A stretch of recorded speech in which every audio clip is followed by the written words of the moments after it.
os recentes vazamentos de dados do sistema, mais especificamente do sistema de consultas integradas da Secretaria de Segurança Pública do Rio Grande do Sul. Esses vazamentos têm vindo a lume através dos meios de comunicação, através de denúncias, né, de N situações que não aconteciam duas vezes, elas vêm se repetindo e vêm sendo reportadas ao longo do tempo. Ao longo desse programa, nós vamos discutir algumas notícias, né, as quais eu referi. Vamos também discutir o que é o sistema consultas integradas, né, como é que se dá o acesso ao sistema, quem é que pode acessar esse sistema, que informações estão lá, quais são os problemas que há de autenticação, se há alguns problemas nesse sentido. Vamos comentar também a respeito da auditoria do Tribunal de Contas do Estado do Rio Grande do Sul, que foi feita nesse sistema, indicando quais são os pontos falhos e a serem corrigidos, né, pela Secretaria de Segurança Pública do Rio Grande do Sul. E vamos discutir algumas questões, possíveis soluções, e mesmo a questão da importância, né, de qual é a importância desse sistema e quais são os riscos que esse sistema acarreta, né, da forma como ele é utilizado.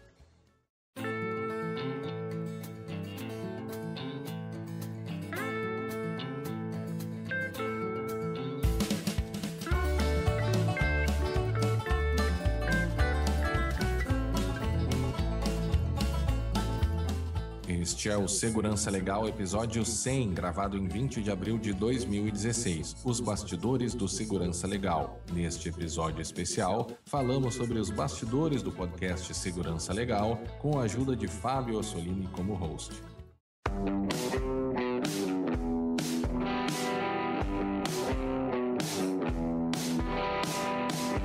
Este é o Segurança Legal episódio 200, gravado em 20 de maio de 2019. Chegamos aos 200. Neste episódio, vamos fazer comentários gerais sobre os últimos 100 episódios do Segurança Legal, com a participação de Fábio Ossolini. Segurança Legal, com Guilherme Goulart e Vinícius Serafim. Um oferecimento Brown Pipe Consultoria.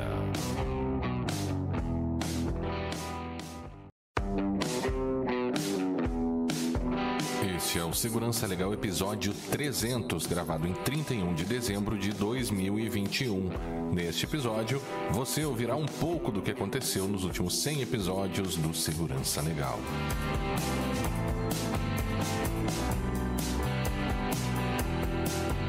Segurança Legal, com Guilherme Goulart e Vinícius Serafim. Um oferecimento Brown Pipe Consultoria.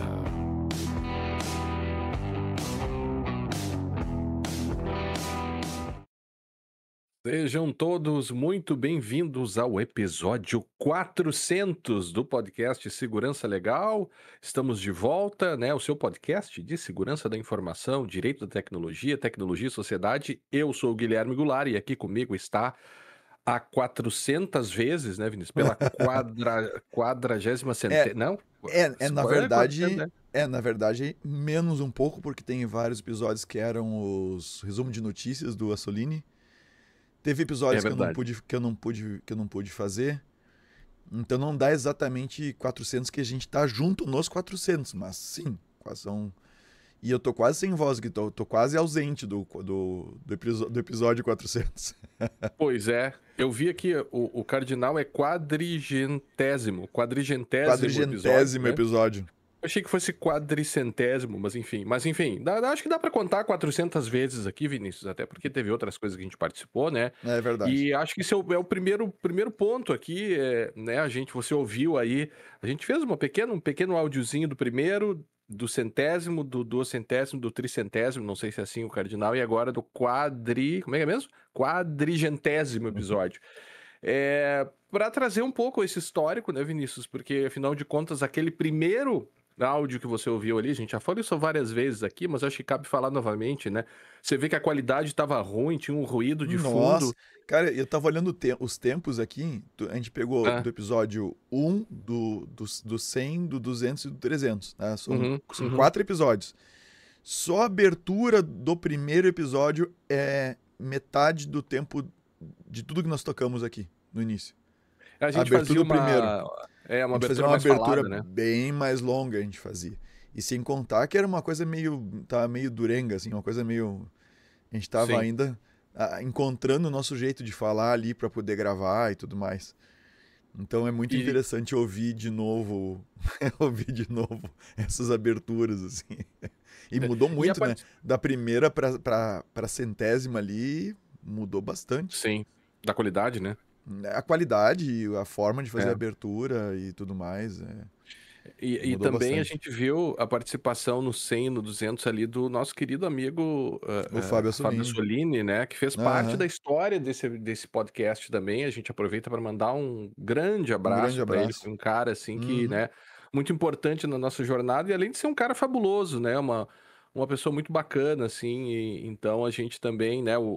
O Assolini mesmo tendo, né, deixado o Segurança Legal, ele faz parte dessa história e é importante a gente notar também. E agora nós chegamos, né, o 300 foi ali um episódio que a gente, 5 horas e pouco, que a gente fez aí um apanhado dos últimos 100 episódios e agora a gente vai fazer um negócio um pouco diferente porque tem outros temas aqui que a gente quer tratar também, Vinícius, né?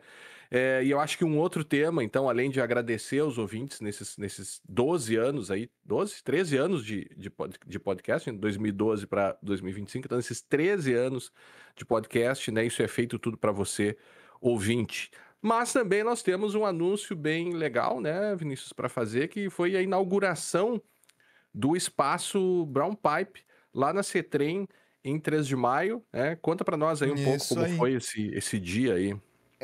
A gente, deixa eu até botar umas imagens para rolar aqui, depois tem o link para quem quiser assistir o vídeo na íntegra, com áudio e tudo. A CETREM tem primeiro que a CETREM, a Sociedade Educacional 3 de Maio, ela é uma instituição com quase 100 anos. Quase não, mentira, mais de 100 anos de existência. E, claro, a faculdade não é tão antiga, né? Ela tem, acho que a faculdade tem em torno de 50 anos, se eu não estou enganado, que é o curso de administração, que é o mais antigo. Mas é uma instituição que a gente tem uma certa ligação, né, Guilherme?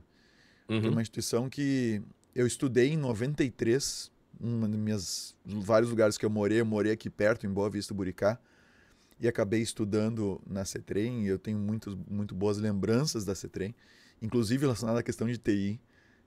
Na época era só eu e mais uns 2 colegas que tinham um computador, e a gente chegou a fazer trabalho em conjunto com modem, cara, linha de escada, que não tinha internet, né? Não tinha acesso à internet. Então a gente tem uma vinculação muito grande, e depois eu e tu, né, a gente acabou vindo, eu acabei voltando a 3 de maio por teu intermédio, e na época tua namorada, hoje a tua esposa, a Tatiane, né? E aí eu conheci a minha esposa. a gente foi juntos fazer uma palestra aí na CETREM, e eu acabei conhecendo a minha esposa. Então, quando eu vim morar em 3 de maio, eu acabei dando aula na CETREM. Até hoje eu atuo lá na CETREM, na coordenação de TI junto com o pessoal, e acompanho alguns projetos, algumas coisas assim. Então a gente já fazia horas que a gente estava circulando na volta da CETREM. Tu foi professor da CETREM também, né, Guilherme? Um período que tu conseguia ficar viajando e tal, né? E a gente acabou estreitando esses laços com a instituição. Uma instituição que a gente tem um carinho bastante grande.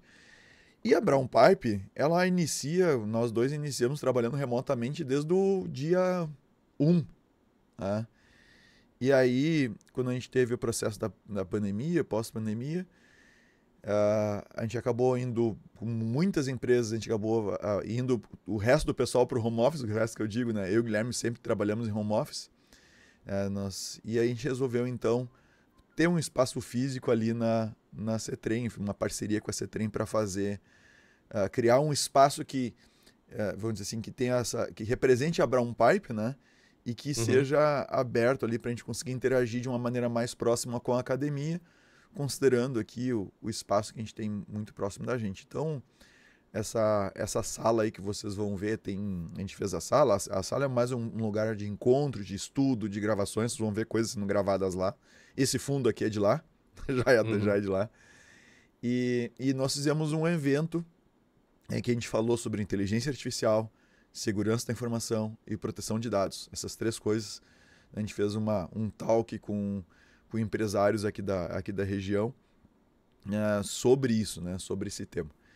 Então foi um momento bem interessante, né, em que a gente inaugurou esse espaço lá dentro da CETREM e a gente reforça uma parceria que a gente já está buscando já há algum tempo, né, para estar mais perto dos alunos aqui da cidade, dos cursos. Né? Tem curso de Direito aqui, tem curso de Engenharia da Computação, Psicologia, Enfermagem, Pedagogia, tem várias coisas aqui, e o pessoal, quando a gente fala em proteção de dados, até também a gente não chama tanta atenção, né? Mas quando a gente fala em IA, por exemplo, que todo mundo está usando, e aí acaba envolvendo toda essa questão de proteção de dados, segurança da informação e tudo mais. Bom, mas estão aí algumas imagens para você conferir do que aconteceu, do evento. A gente está bem feliz por ter feito isso, né, Guilherme? Por ter feito essa inauguração. Eu acho que são duas coisas que eu e tu também, né, falo por mim, mas acredito que tu vai na mesma linha. Duas coisas que eu me orgulho muito da minha vida, né? O podcast Segurança Legal e a Brown Pipe, né? Porque a gente constrói essa empresa desde o início com uma série de valores, assim, que a gente foi preservando ao longo do tempo, né? Sobre como trabalhar, sobre como lidar com as pessoas. Exato.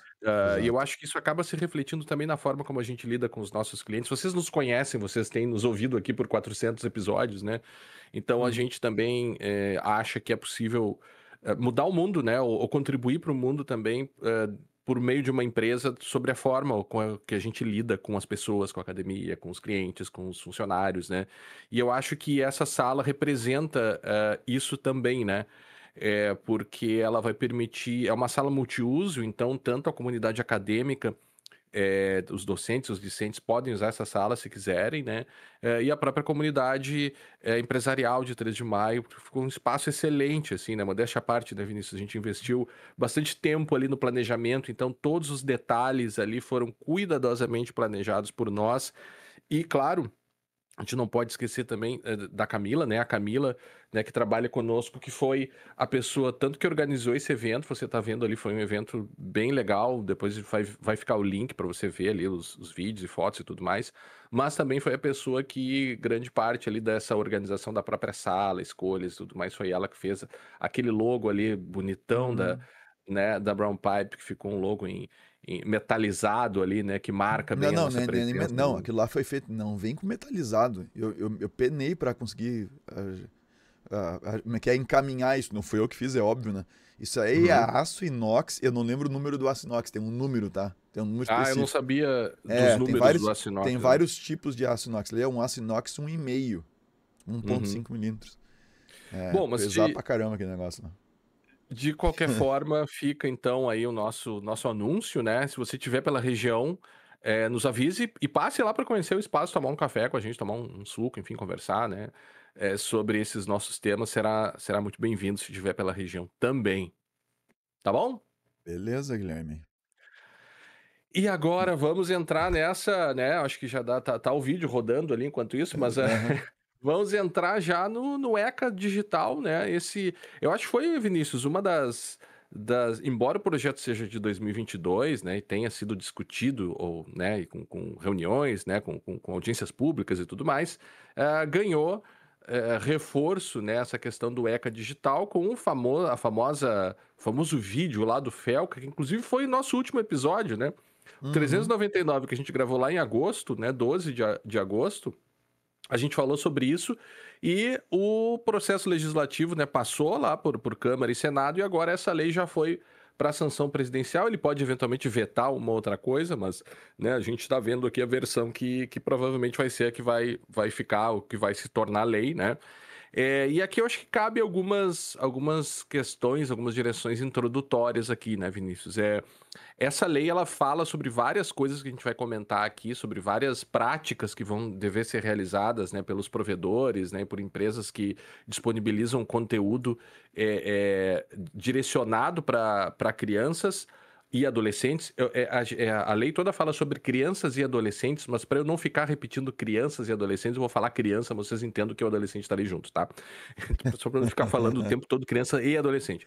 Mas então, para qualquer tipo de produto ou serviço que seja direcionado para a criança ou de acesso provável por eles, o que pode ser também um problema para saber o que vai ser esse acesso provável.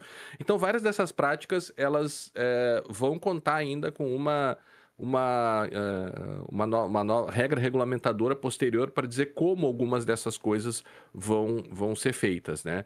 É um tema complexo, e eu cito aqui, Vinícius, as palavras do Paulo Renat, nosso amigo, né, agora doutor em direito, né, recém-doutor em direito, e ele falou assim: pode não ser a melhor lei, ela pode ter problemas de fato, mas é um avanço importante na proteção dos menores, né, o Vinícius, né, pode ser menores, o pessoal não gosta muito de falar menores, né, mas enfim, pode ser também para os menores, né, porque tem toda a questão do que é criança e adolescente pelo ECA, mas enfim, não importa. E também essa complexidade que a gente vê... Não importa agora, para essa discussão. Mas Uhum. se tem definição, deve importar. Tem. Não importa no sentido de que mais para facilitar a exposição aqui, né? Mas sim, importa de fato, né? E eu acho que isso também toca num outro problema que a gente está enfrentando agora, que é como regular a tecnologia, né? A gente está vendo ao longo desses últimos anos aí a dificuldade de você regular a tecnologia, porque o papel das Big Techs está muito incisivo e está muito forte, seja no lobby ou seja em práticas que a gente está vendo com os Estados Unidos agora, de eles simplesmente optarem por não cumprir certas normas ou se oporem de forma até mesmo a aplicar sanções a países que queiram regular certas atividades, e aqui a gente está falando, né, da regulação de um ambiente digital que seja sadio para as crianças, né? E aí uma outra coisa, Vinícius, também, que é uma crença muito, me parece errada, que a gente tem no Brasil, que é achar que a gente vai conseguir mudar a realidade com uma lei. Então eu tenho um problema, basta que eu faça uma lei que automaticamente as práticas sociais ou as práticas empresariais vão se modificar para atender a lei. E o que a gente tem visto cada vez mais é que isso não é... Nem sempre você vai contar com a boa vontade das empresas, né? Porque várias coisas que a gente tem visto de práticas de Big Techs, sobretudo em relação às crianças, demonstram que eles, de fato, não têm agido de boa fé. Porque a gente achou por um bom tempo que a gente poderia contar com a boa fé no sentido de, os caras vão ter uma motivação, uma prática social, um cuidado. E o que a gente tem visto é que isso não está acontecendo, então vão ser proativos, vem a lei. Né? Serão proativos, mas não foi o que aconteceu. Não foi, né? Sobretudo em Big Techs isso tá acontecendo, né?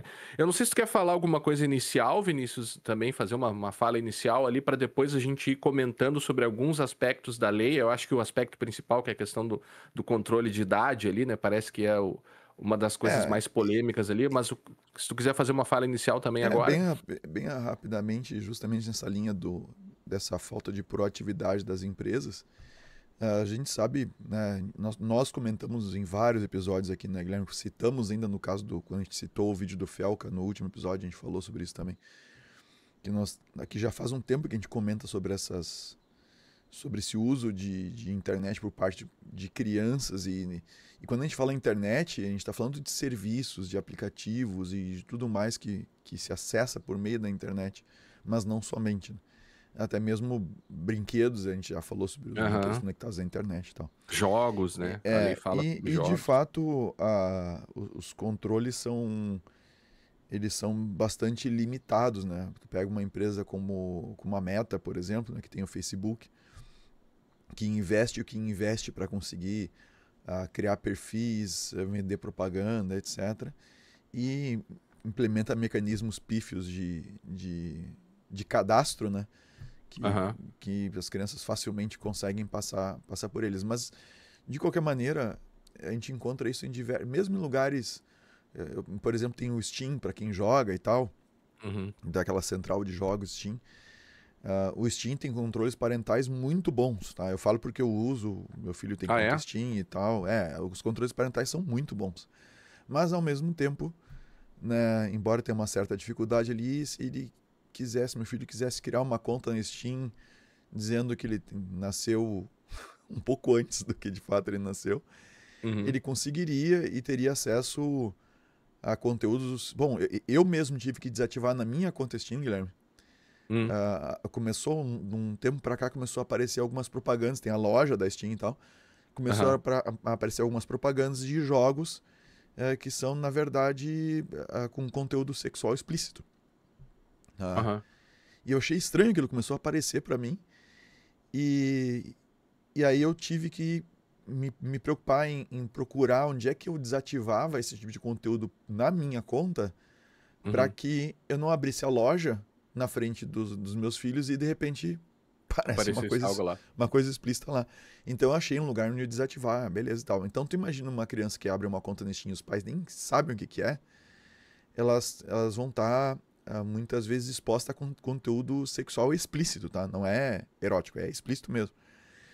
E aí eu acabei me aprofundando um pouco nos controles e tal, quando fui criar a conta para ele.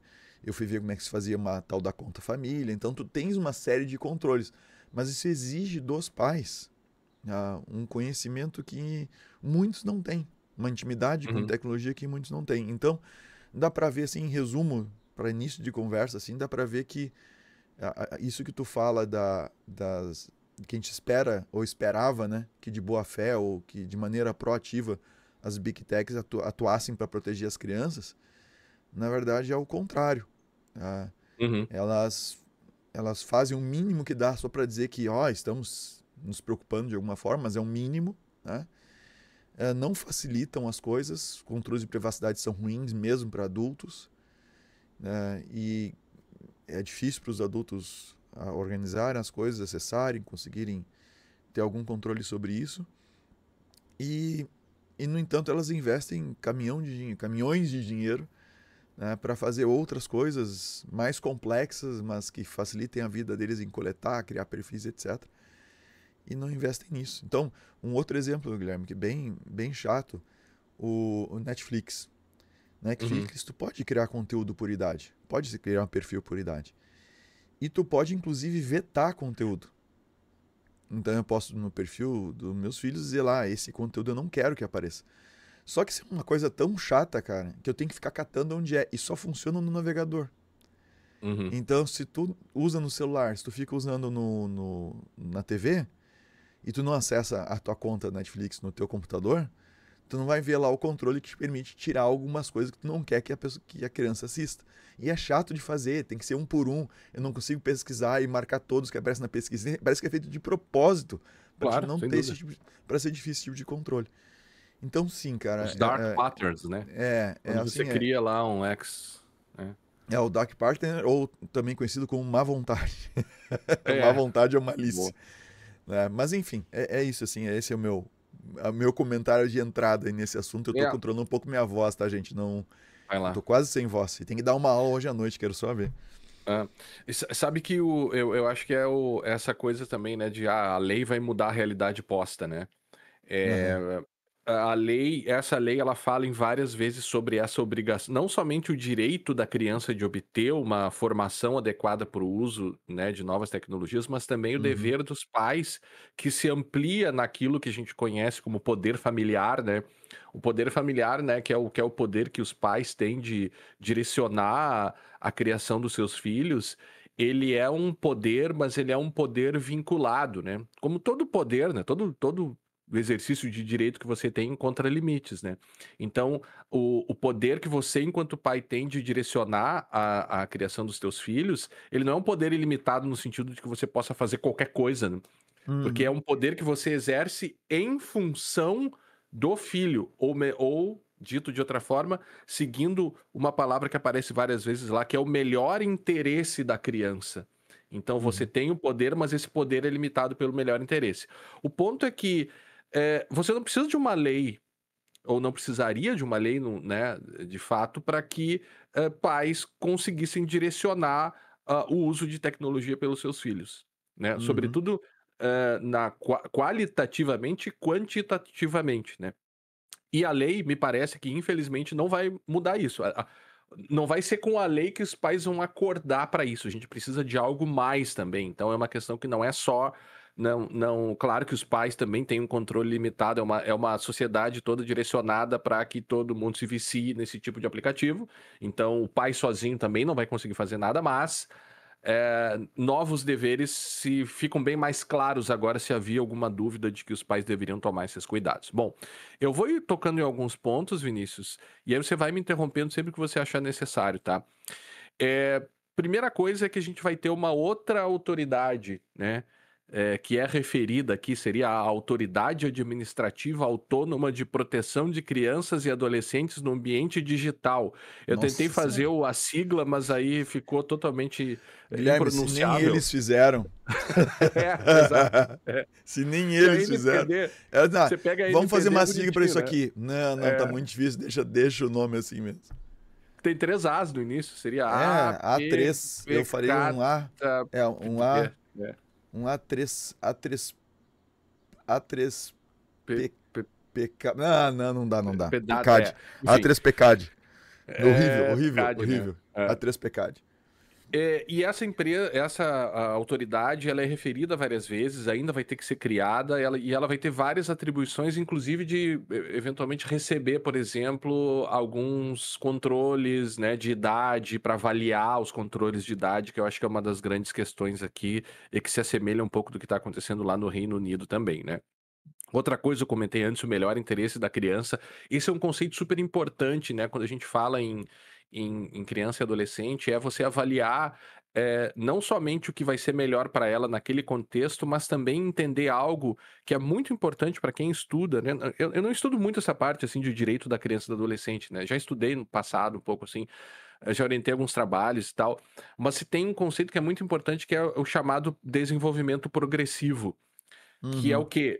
Não é assim o cara vira adulto, entendeu? Ele vai progressivamente, mesmo enquanto criança, ganhando conhecimento no sentido, mas se desenvolvendo, né? Esse desenvolvimento progressivo, ele vai se desenvolvendo intelectualmente, e a ideia é que você também deva respeitar esse desenvolvimento progressivo da criança, no sentido, inclusive, de ir pouco a pouco liberando, permitindo, ensinando, né? Não é um 8 ou 80.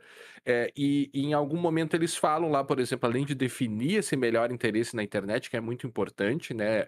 São conceitos abertos, assim, que às vezes a doutrina jurídica que precisa preencher, mas eles fazem essa definição, fazem definição de mecanismos de segurança e trazem também ideias de mecanismos de segurança. Dizem que os sistemas devem ter medidas razoáveis desde a concepção para mitigar riscos, seria o Children Care by Design, alguma coisa parecida com isso, né? Sem somente o Security ou o Privacy by Design, mas é o Care by Design, é o cuidado, né, por concepção também. Fala sobre medidas, propõe muitas medidas a serem tomadas, né? Entre elas, um negócio que é bem importante, que é o da intimidação sistemática virtual, bullying, cyberbullying, né? Inclusive tem uma lei, que é a Lei 14.811 de 2024 agora, que cria esse crime de cyberbullying. Então, se entende também que faz parte da proteção da criança você ter práticas que evite isso na internet. E veja, tudo isso é muito difícil, né? A gente às vezes tende a dizer, não, mas a rede social tem que fazer isso, mas ao mesmo tempo os técnicos precisam estar envolvidos para dizer ou para avaliar os próprios algoritmos quando possível, para saber o que é possível de fato a ser feito, porque eu reconheço que há um espaço às vezes de que o legislador quer que a empresa faça alguma coisa, mas pode ser que não seja possível a empresa fazer isso, né? E por que que isso é importante? De repente eu estou falando de uma Big Tech, mas que tem recursos para fazer isso, mas a questão é que agora, dependendo do serviço que você presta, você, enquanto empresário, vai ter que começar a se preocupar com essa lei também. Não é só a Big Tech, rede social e grandes jogos. Não, é qualquer produto ou serviço que seja destinado a crianças ou de acesso provável por eles, né? Então, pode ser muito mais do que a gente imagina aqui, né? E aí depois nós chegamos nesse tal de controle de acesso por faixa etária, que é a grande polêmica lá do artigo 9º da lei, né? Define essa obrigação, mas não define o tamanho da plataforma. Isso pode ser bem delicado, assim, no sentido de você ter pequenas plataformas ou pequenos serviços que eventualmente não consigam realizar esse controle de acesso por faixa etária. Faz algumas definições do que é o conteúdo impróprio, e relaciona com classificação indicativa, Vinícius. E essa é uma coisa bem interessante, eu já te passo a palavra porque eu vivi isso contigo e com as crianças e tal, quando eu, né, vou aí, a gente conversa e tal, eu ser bem cuidadoso com essa coisa do tipo, tem esse jogo aqui, mas esse jogo ainda não é para ele, está guardadinho lá para eles jogarem quando eles crescerem, né? E eu tava lendo esses dias algumas pessoas falando na internet, que agora eu não vou conseguir, meu filho não vai poder jogar o GTA 6, não sei.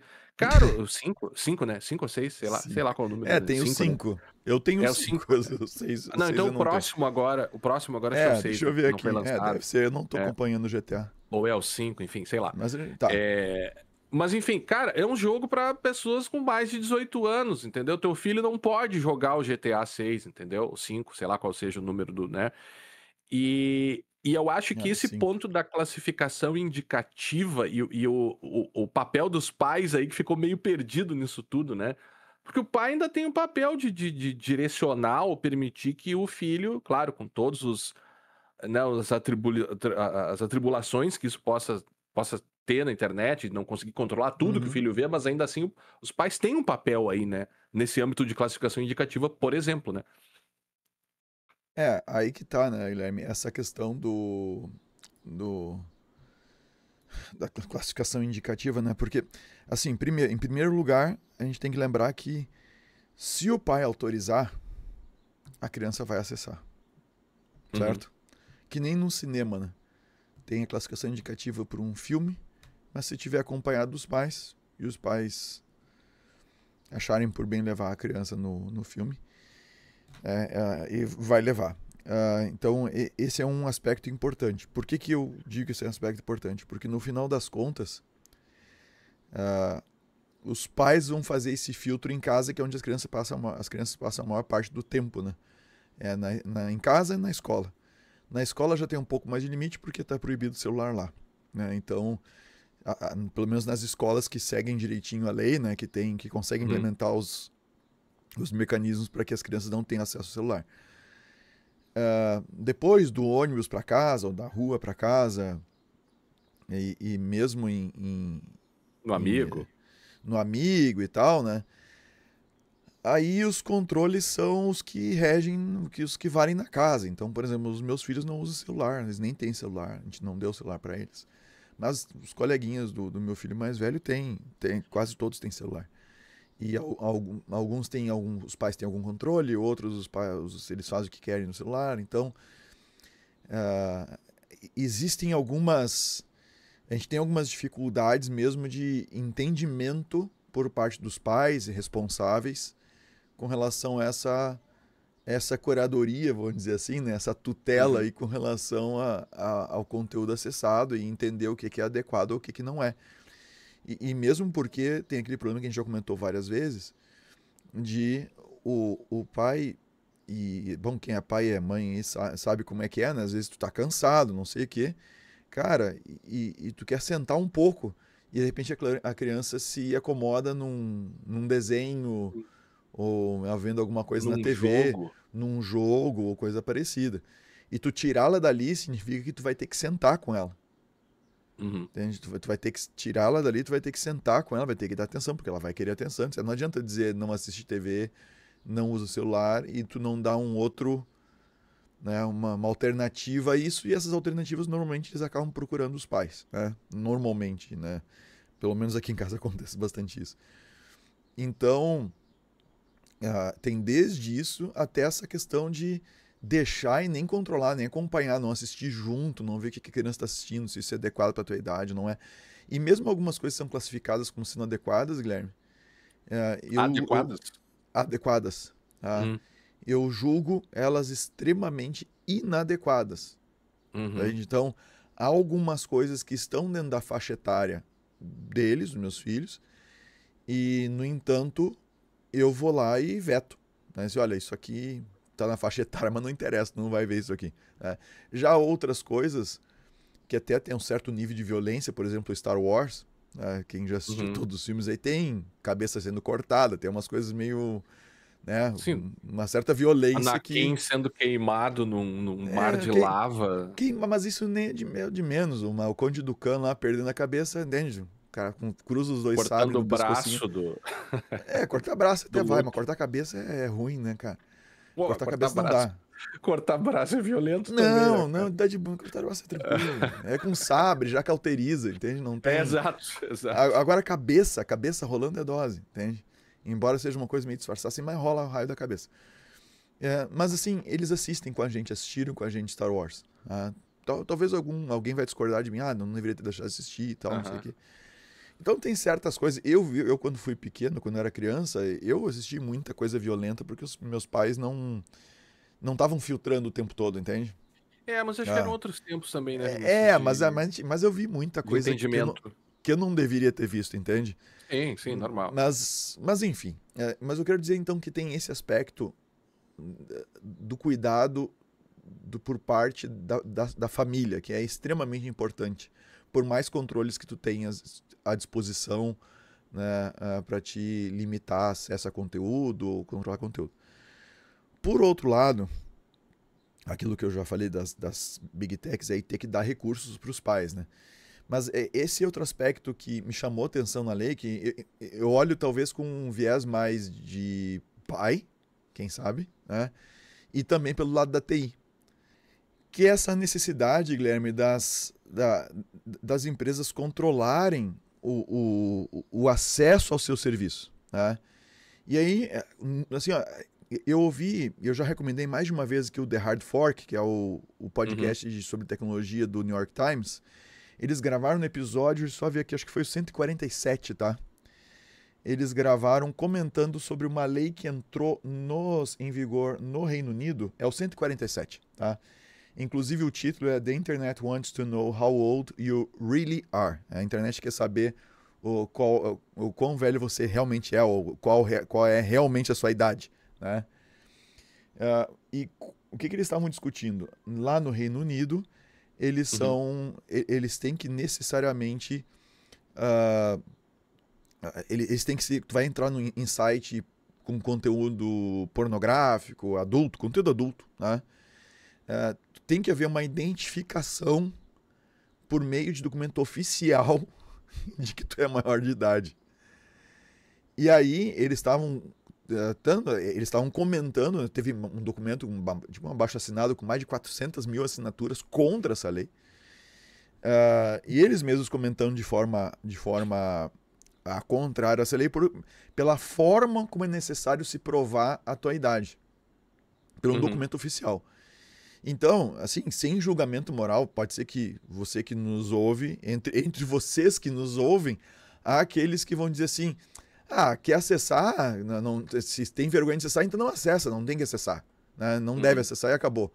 Não tem que esconder. Não tem que esconder aquela coisa toda. E vai ter outros que dizem, não, eu tenho meu direito, a minha privacidade e tudo mais. Aí começa a discussão, mas e as crianças e não sei o que e tal. Bom, mas nesse caldeirão todo, o que o pessoal se posicionou contra, né, lá no The Hard Fork, e que esses mais de 400 mil britânicos se pronunciaram contra, né, no abaixo-assinado, foi o fato de ter que se identificar com um documento oficial. Mas não é o que foi colocado aqui, né? Não é no nosso caso. Não é no nosso caso. Né? Assim, e aí fica evidente o problema, né, gente? Assim, o primeiro problema é, no momento que tu começa a ter pessoas sendo identificadas por documentos oficiais e tu começa a ter um registro de tal pessoa usou tal aplicação, e notem, não quer dizer que é só para conteúdo adulto, é para qualquer conteúdo impróprio para crianças, né? Para crianças e adolescentes.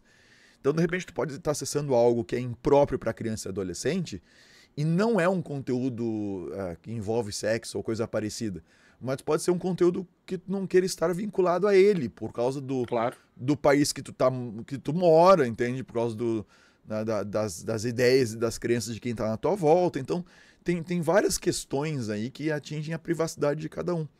E a gente sabe muito bem que essa história de guardar, vou guardar, não, mas eu não vou mostrar para ninguém, eu só vou guardar aqui para quando me pedirem. Cara, vai vazar, né?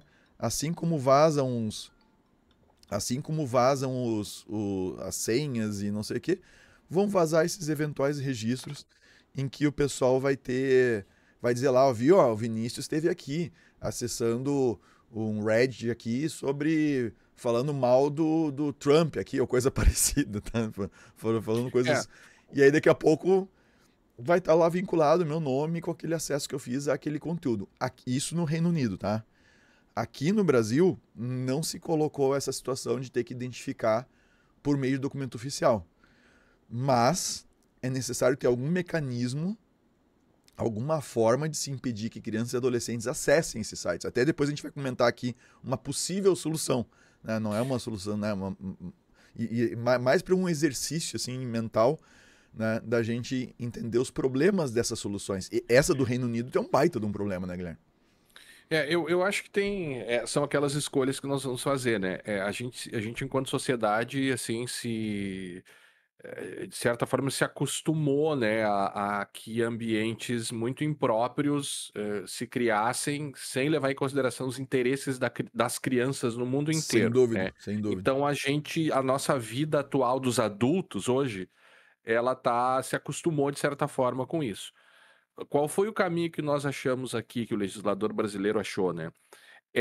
Para muito além da pornografia, você aplicar esse controle de idade para conteúdos que sejam marcados com uma classificação indicativa impróprios para aquela faixa etária, né? Uhum. Então, evidente que você tem, como você comentou, uma preocupação de privacidade e de proteção de dados, e eu diria que ela é bem legítima, né? Uhum. Porque se você for falar em consumo de pornografia, né, as pessoas vão consumir conteúdos muito diversos aí, e eventualmente eu diria que na maior parte das vezes, se forem consumir esse tipo de conteúdo, eles não vão querer ter um registro lá de que fulano tá vendo tal e tal conteúdo, né? Então esse e a pornografia, desde que, né, realizada por adultos, consentidos e tudo mais, ela não é uma atividade lícita, né, livre e tal, não é nada proibido, né? Mas lembrem-se, nós adultos montamos um mundo em que isso é muito favorável para nós adultos, só que nós temos, né, crianças no mundo, que são pessoas também, né? Então esse é o primeiro ponto. Esses mecanismos, e a lei fala sobre vários conceitos bem abertos, e aí nós vamos ter algum momento em que isso vai ser regulamentado, mas a gente tem mecanismos confiáveis de verificação de idade vedada a autodeclaração. O primeiro ponto e começou a acontecer no Reino Unido, as pessoas começarem a migrarem para VPN. E aí nós vamos ter, em alguns casos, várias aplicações que podem começar a bloquear o uso da o acesso daquele conteúdo por VPN, sob pena de eventualmente sofrer uma sanção do Estado se a VPN for um caminho para burlar a verificação de idade, né? O governo vai e pode servir, e aí eu acho que essa é uma chave que, se for bem feita, pode resolver o problema. Já te passo a palavra, que o artigo 11 fala: o governo pode servir como regulador e certificador. E os provedores de loja de aplicações, e essa é uma questão que eu achei bem interessante, né? Eles devem implementar soluções que sejam auditáveis, e aí tem todo um problema, porque dando spoiler aqui do que você vai falar, Vinícius, assim, a criptografia nos ajuda aqui, mas ao mesmo tempo eu posso ter um embate entre auditabilidade e preservação de privacidade em mecanismos de autenticação de idade, né? Mas de qualquer forma, eles devem disponibilizar isso junto com o mecanismo de supervisão parental voluntários, e ainda devem disponibilizar as lojas, né, APIs para lidar com o termo que eles colocam aqui, o sinal de idade, levando em consideração o princípio de proteção de dados da minimização. E eles falam isso várias vezes. Olha, esse negócio aqui da idade só pode ser usado para verificar a idade. Você não pode usar isso de mais nenhum jeito. A pergunta que se coloca, e a própria essa autoridade que eu falei, como é que é o nome? Autoridade, perdi o nome aqui, Vinícius, mas aquela autoridade de nome gigante, né? De Sim, proteção, eu olhei para ti aqui, peraí. Só que eu perdi, é que é um nome tão grande que eu não consigo decorar. Autoridade ainda. Administrativa Autônoma de Proteção de Crianças e Adolescentes no Ambiente Digital. Isso é quando o cara fica tentando falar em cima do que a outra pessoa tá falando. Mas enfim, essa autoridade também vai poder avaliar a efetividade, né? O grau de efetividade dessas ferramentas. E aí, claro, vão ter sempre aqueles que, mas o Estado está se envolvendo demais aí. Olha, não adianta, quando a gente fala em crianças, o Estado vai ter que se envolver de alguma forma mesmo. A questão é até que ponto ou como, essa é a pergunta, né? Tem alguma forma de resolver isso quase como um zero knowledge aí, ou seja, mecanismos de identificação ou de sinal de idade que preservem ou que levem em conta a proteção da privacidade, a proteção de dados pessoais no ambiente digital? Guilherme, isso é algo que, assim, primeiro, a gente tem vários protocolos, né, para esse tipo de problema, já bem documentados em vários em várias obras, não só artigos científicos, mas livros e tudo mais da área da ciência de computação, mais especificamente na área de segurança. Mas eu vou fazer um exercício aqui, mais arriscando sendo um pouco leviano, para a gente pensar um pouco do quais são as implicações desse tipo de solução. A do Reino Unido, obviamente, fica muito claro, né, que é um problema no momento que você tem que, de alguma maneira, apresentar um documento oficial ao acessar o site. Porque notem que não se trata de tu vai entrar numa boate, numa festa, né? Tu chega lá, mostra a tua identidade, a pessoa olha, vê a tua identidade, vê que tu tem a idade mínima para entrar, e tu guarda a identidade no bolso, ela esquece da identidade, tu entra lá e acabou. Né? Você costuma dizer, Vinícius, que isso é auto-verificável, né? A tua idade, no nosso caso, por exemplo, é auto-verificável. É auto-verificável. Mas assim, mas imagina que tu tem que apresentar um documento ainda assim, né? Então a pessoa vai ver o documento na portaria, e ela não vai manter registro nenhum, e tu vai entrar e acabou. Agora, num site que tu vai entrar, num serviço que tu vai utilizar e tal, certamente essas empresas que fornecem os serviços vão querer manter um registro para poder dizer, ó, eu verifiquei, tá? E era o fulano. Não vem me acusar aqui que eu tô deixando, que ciclano era menor, eu deixei entrar. Não, ele apresentou uma identidade para mim aqui. E aí eu preciso, de alguma maneira, manter um registro disso. Então, no caso do Reino Unido, isso é muito, muito ruim. Uma outra possibilidade seria, a gente teria que ter um certo protocolo, digamos assim. Primeiro, quem tem os nossos dados, né? Quem sabe quem nós somos, quem sabe quando nós nascemos, etc. O governo sabe. Tá? E a gente confia no governo as nossas informações. Muito, muito, muito embora a gente sabe que tem muita informação vazada por aí. Mas a gente confia as nossas informações ao governo. Tá? O governo consegue, por N situações, pelos próprios serviços públicos que têm que ser oferecidos e pelo próprio regramento que a gente tem, é necessário que a gente dê prova de vida, é necessário que a gente compareça presencialmente em vários órgãos, várias situações diferentes, né, para fazer desde o registro do nascimento, né, até a própria questão do óbito e tantas outras coisas. INSS também, né? INSS. Das provas de vida lá, né? Isso, exatamente. Então, a questão do título eleitoral, né, que lembra que o Serasa, a gente até falou isso do escampo do TSE com o Serasa e tal. E foi um episódio que a gente gravou lá nos primeiros anos de Segurança Legal. Por que o Serasa se interessa tanto? Naquela época se interessou e obviamente continua se interessando, a gente não sabe que fim isso levou. Mas por que se interessa tanto uma possível integração que o Serasa possa perguntar para o TSE, e essa pessoa aqui está viva, entende? Porque o TSE sabe, de 2 em 2 anos a pessoa aparece lá. Ela mantém o título dela ativo e aquela coisa toda. Se ela está, ainda mais se ela está na faixa de idade que é obrigatório o voto. Se ela não votar, ela vai ter que justificar. Então, ela vai dar sempre um sinal ali de um check, né, de que estou vivo a cada 2 anos. Então, o governo tem esses dados. Então, uma possível solução para te mostrar, e me preocupa mais na questão de sites, tá, Guilherme? Porque em loja de aplicativo, as oficiais, pelo menos, a da App Store e a Play Store, o do Google Play, o Google Play, né? É o Google Play que eles chamam. Essas duas lojas, para te criar uma conta lá, tu tem que ter uma conta no Gmail, tu tem que ter um cartão de crédito, tem uma certa, não vou dizer uma barreira muito alta, mas tem uma certa barreira ali de identificação. No mínimo, o pai tem que entregar, ou a mãe tem que entregar o cartão de crédito para botar lá na loja. Tá? No mínimo isso. Então, assim, me parece que é um ambiente um pouco mais controlado. Vamos ver como é que vai ficar depois se eventualmente a EA Games aí ganhar o processo contra a Google e outras, né, coisas estão rolando por aí para ter outras lojas de aplicativo dentro das plataformas da Apple e do Google. Mas isso é outra história. Então, me parece que esse é um ambiente um pouco mais controlável, né, do que um site na internet. E ir para um site na internet em que tu não tem um cadastro prévio, tu não tem nada parecido, que tu quiser acessar de maneira anônima ou coisa parecida, talvez a solução seja tu poder emitir, assim como a gente faz uma assinatura lá com o GovBR, eu poder emitir um documento ao portador, o que significa isso, tá? Que não tem nenhuma identificação minha, mas que eu consiga chegar no Gov lá, talvez o GovBR, e dizer assim, eu quero um documento ao portador que diga que o portador desse documento tem mais de 18 anos. Tantos anos. Não diga nem idade, só diga é um adulto, certo? Uhum.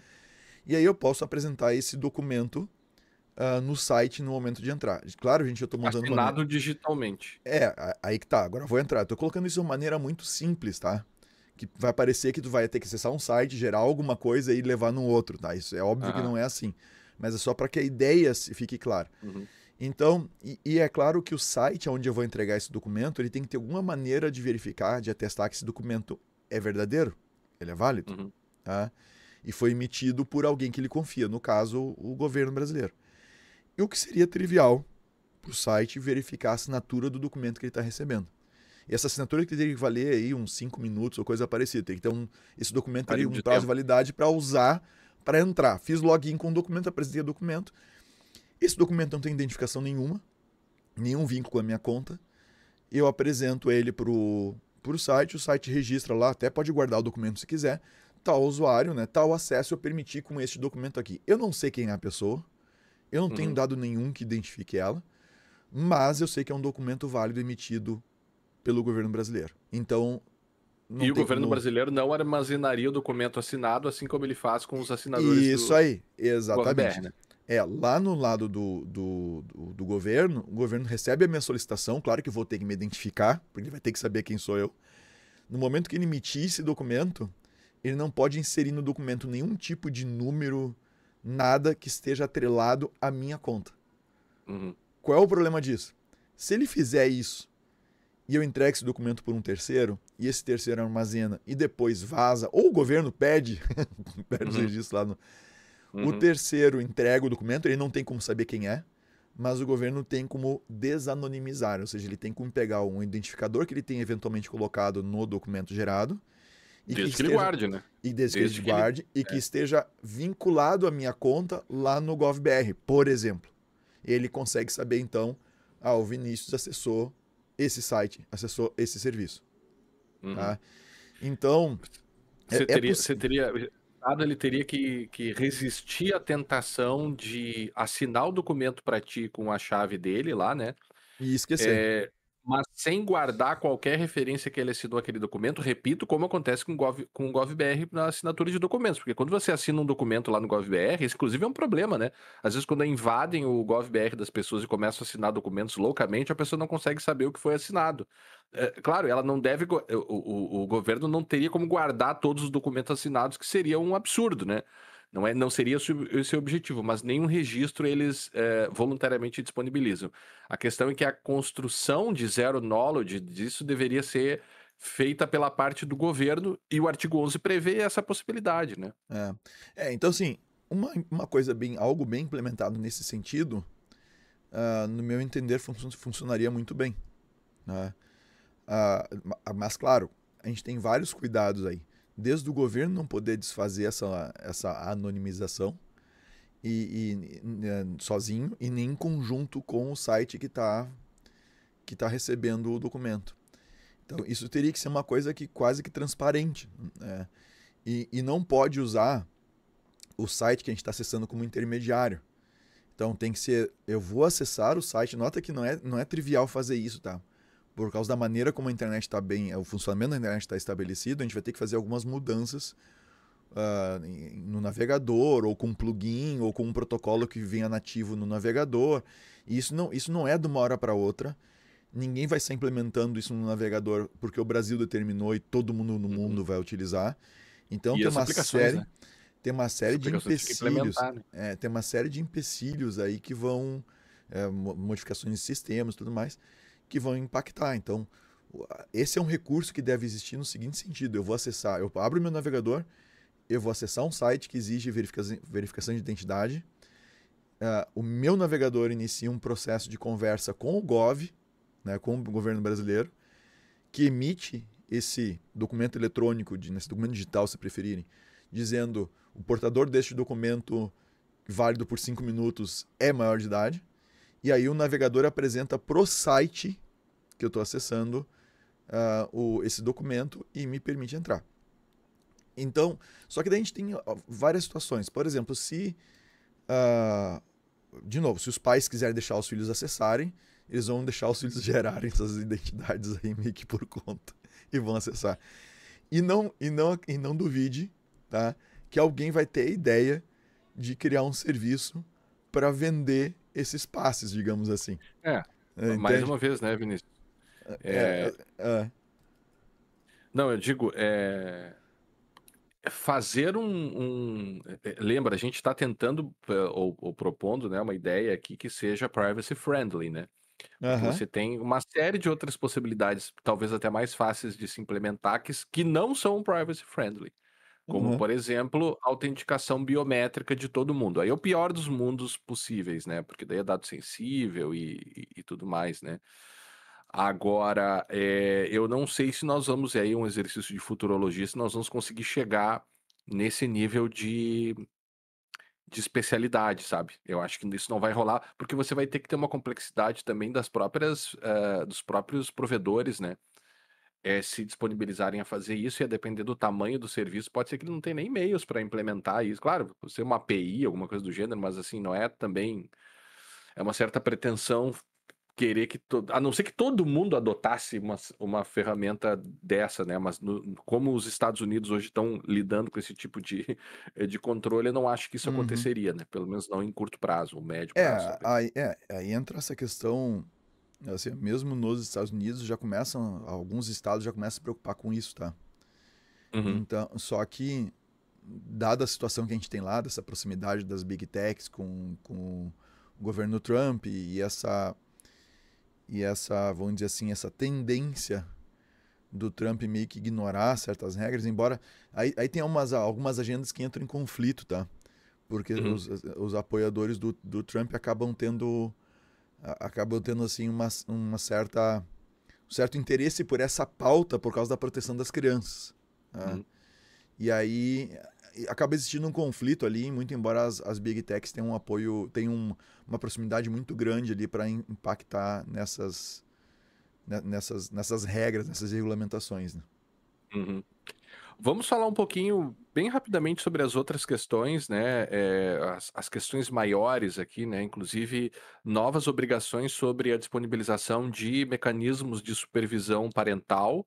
Então, vai ter que se disponibilizar ferramentas para essa supervisão, mais ou menos aquilo que você tinha falado antes, Vinícius, né? Lá da Steam, que disponibiliza, né?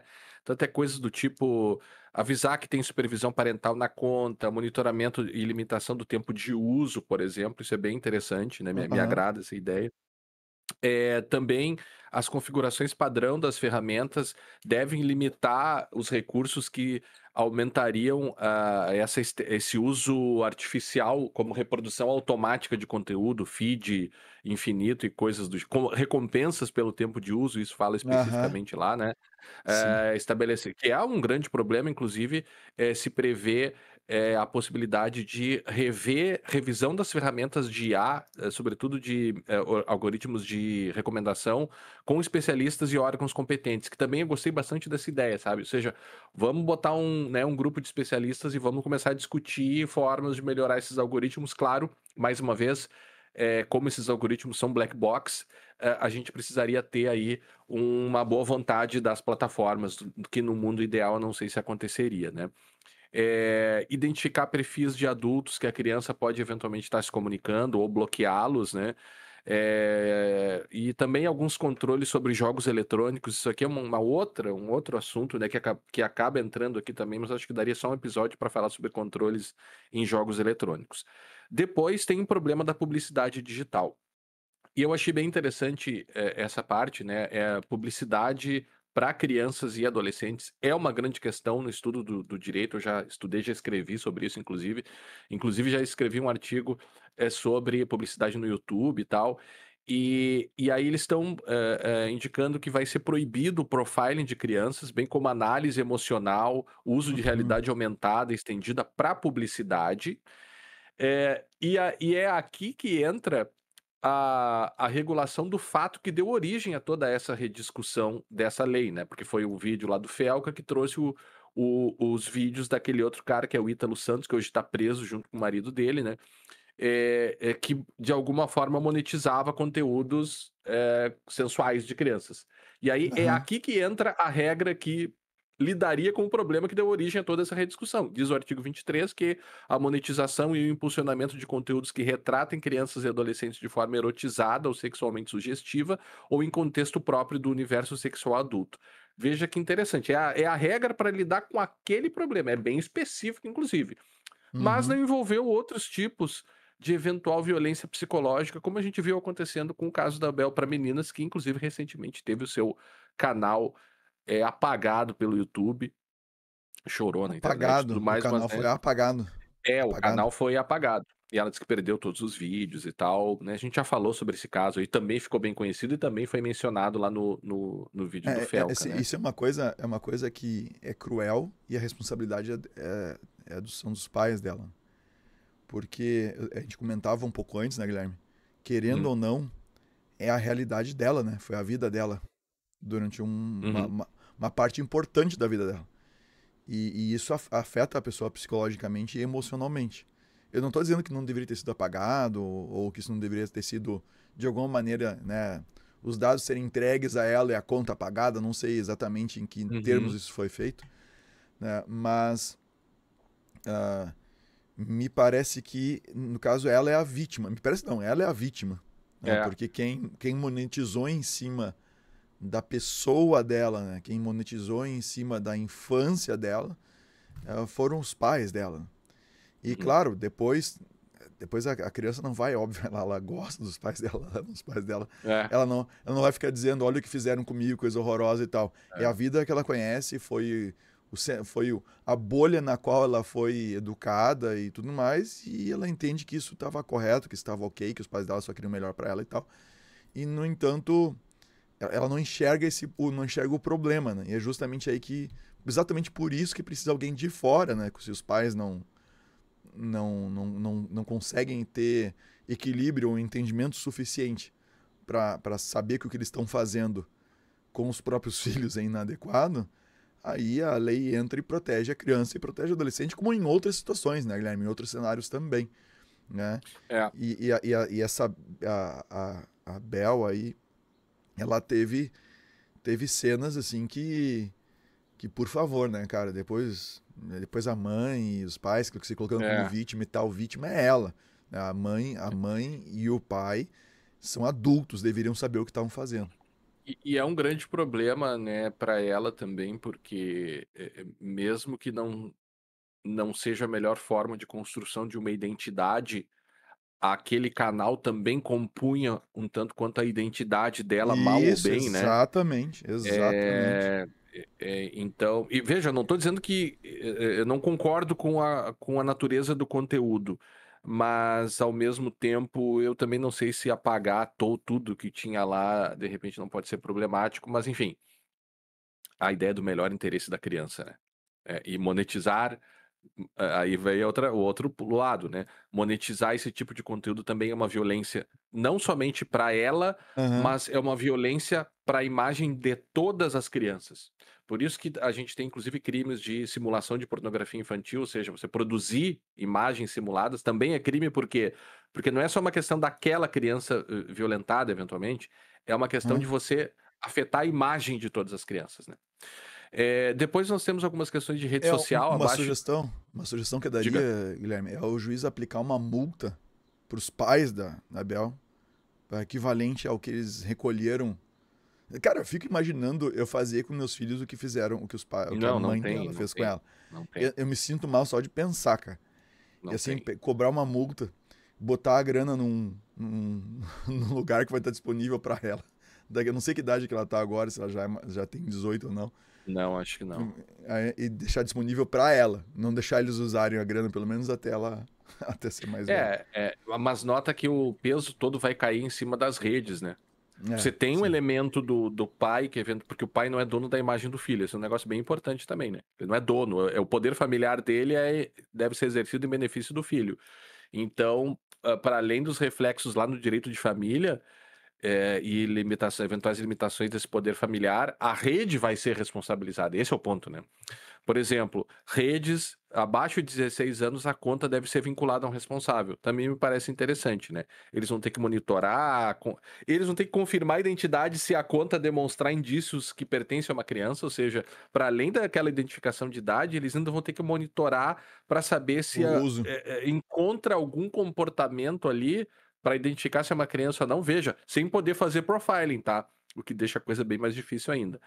Depois, toda uma série de medidas de prevenção e combate de violências ou de violações no ambiente digital, e as redes devem disponibilizar mecanismos de notificação.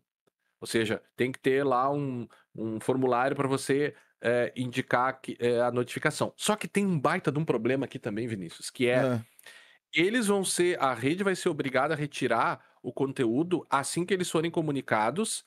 Por quem? Pela vítima ou seus representantes da vítima, os pais, pela vítima, seus representantes, Ministério Público ou entidades representativas dos direitos das crianças. Tem algumas bem famosas aqui no Brasil que entraram, inclusive, né, em uma série de leis aí fazem referência a essas entidades. Então, sem ordem judicial. Só que o autor da denúncia deve ser identificado. Vedada a denúncia anônima.